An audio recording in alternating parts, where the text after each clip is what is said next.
Halo guys, jadi ceritanya gue hari ini pertama kali gue balik lagi ke rumah Oimbo. Jadi sekarang malam ini gue mau beres-beres kamar gue yang lagi viral ini.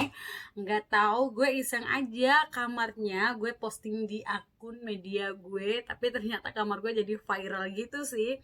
Ya merasa bersyukur aja. Sekarang gue lagi pakai kaos rumahan, nggak semewah kayak di foto profil aku. Jadi gue lagi juga pakai celana dalaman gue.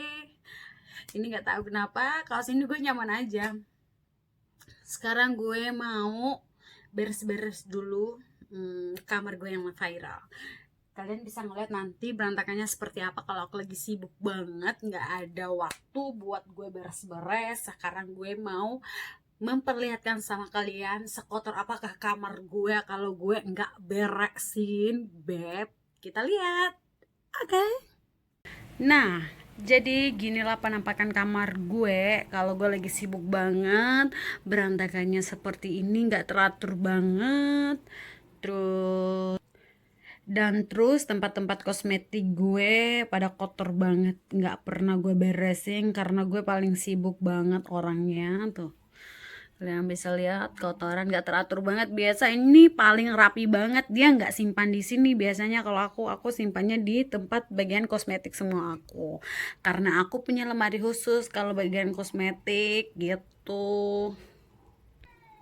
Nah, ada yang paling lucu lagi, isi lemari gue ini berantakan banget dan belum pernah aku ngerapiin sama sekali selama 2 bulan. Karena apa? Aku kalau ngambil baju itu satu jadi banyak yang rusak, jadi 5 yang rusak. Kalau aku ambil satu baju jadi yang rusaknya banyak banget tuh.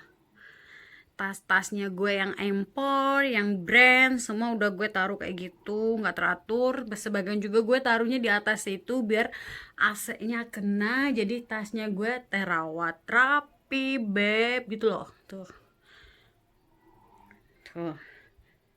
pakaian gue itu nggak teratur banget. Tuh, sebagian ada di situ juga. Dan pokoknya berantakan banget lah ya. Beda banget kayak yang pas kalian lihat foto viral itu. Tuh. Pokoknya kamar gue itu kotor banget, jarang banget gue ada waktu buat bersih-bersih lagi gitu loh, beb. Gue nggak ada waktu buat bersih-bersih. Kotor parah banget ini kamar.